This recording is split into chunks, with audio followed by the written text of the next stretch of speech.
Bonjour à tous et merci de nous retrouver pour ce deuxième numéro de Noël chez vous.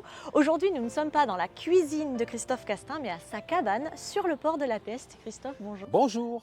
Merci de nous accueillir. Alors bien sûr, c'est pas une surprise, on est avec un pêcheur et du coup aujourd'hui on cuisine du... Il n'y aura pas d'huître, ça sera du poisson. On est sur le port de la Teste, mais je suis le dernier pêcheur du port de la Teste, donc voilà, en activité.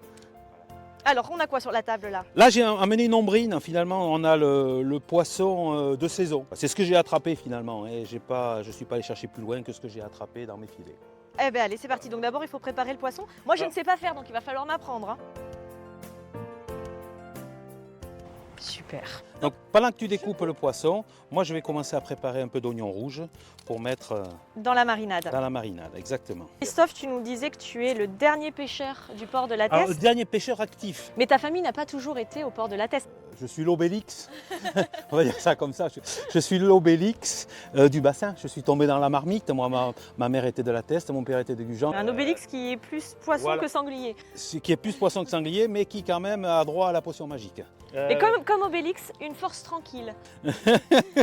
En fin de compte, la force tranquille, depuis toujours, tous mes bateaux de pêche se sont appelés les forces tranquilles. C'était doucement le matin, pas trop vite l'après-midi. Mais quand même, il fallait avancer, quoi. Quand même, Voilà. le métier de pêcheur, c'est un métier qui est quand même dur. On peut pas dire Ouais, c'est mais bon, par tous les temps, par toutes les saisons. Ouais, mais tous les métiers ont leurs problèmes. Le gars qui travaille à la mine ou le gars qui travaille en usine, qui fait ses 8 heures devant sa machine, c'est pas rigolo non plus, quoi. Et toi, tu es un Donc, vrai passionné. Hein. Je suis un passionné, c'est vrai. Je suis passionné de mon métier, j'adore ça. Et alors, quel est ton plus beau souvenir de pêche? Oh, on peut pas C'est dire. dur ça comme question. Peut-être la première fois où j'ai amené mon petit-fils à la pêche. On va dire que ça, c'est un de mes plus beaux souvenirs.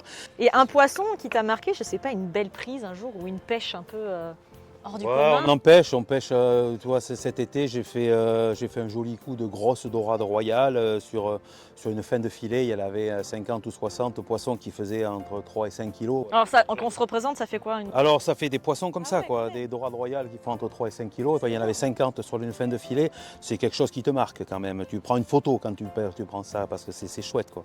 C'est vraiment un bon moment. Et à l'inverse, tu as des souvenirs de moments de pêche plus difficiles ou on les oublie?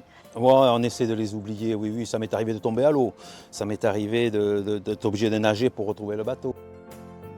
Donc là, j'ai vu, toi, tu as coupé l'oignon. J'ai coupé l'oignon. On fait tout quoi à fait. après? On va couper des petits quartiers de mandarine, mais on va mettre aussi un peu de gingembre et on va travailler ça avec donc du citron vert, citron jaune.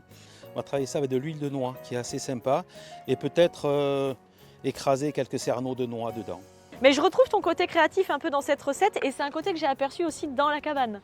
Oui, Parce que c'est pas qu'une cabane de pêcheurs. je fais des peintures. Voilà, je peins. On peut aller voir? On peut aller voir, tout à fait. J'ai mon matériel pour travailler, mais après je me sers de la cabane pour peindre, oui, tout à fait. Qu'est-ce qui t'inspire?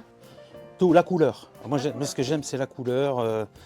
J'avais fait ce tableau-là justement j'avais fait pour les fêtes du port de la Teste. Et je vois quand même la benaise. Ça, elle est toute neuve, elle n'a jamais été portée. C'est vrai? Ouais. Elle est, mais ça fait 25 ans qu'elle est là. Mais derrière, j'ai le ciré de mon grand-père. Et j'ai plein de choses dans la cabane. Plein de souvenirs de mon père, de mon grand-père. Du vélo aussi. Ah, Celui-là, il sert plus. Hein. Celui-là, il sert plus. vélo. On a l'impression d'être dans la caverne Ouais, aux c'est merveilles. ça, Il y a tout à plein fait. de trésors. C'est un peu compulsif, quoi. La famille vit sur le bassin depuis des générations. Ça fait plus de 10 générations, oui. Tu sais casser les noix? Moi, normalement, j'ai le casse-noix. Quoi. Avec la main, non. Tu peux en prendre deux. Et je suis pas Obélix. Hein. T'en prends J'ai deux pas noix. la force. T'en prends 2 noix et tu les casses comme ça. Voilà. On va essayer, mais. Vas-y, tu vas y arriver. Quel souvenir tu gardes de ton enfance sur les ports?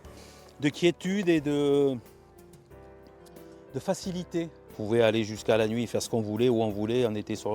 On jouait sur la nationale, c'était pas un problème. Un sentiment de liberté, en fait. Complètement. On mélange bien. On mélange bien tout ça. On est bientôt arrivé au bout de la recette, là. Oui, mais tu vois, il va falloir attendre un petit peu que le citron fasse son travail. Tu vois, tant que le poisson est transparent, il faut attendre qu'il devienne opaque. On met des avocats dans un verre à bodega et on dresse dedans. Comme une petite verrine. Comme une petite verrine. On va en faire 3. Camille qui est derrière l'objectif Eh ben oui. et qui va quand même se régaler avec nous. C'est maintenant que ça arrive, on va mettre Un peu de yuzu. un peu de zeste de yuzu. J'ai l'impression de manger au restaurant. On pourrait l'appeler la table du pêcheur.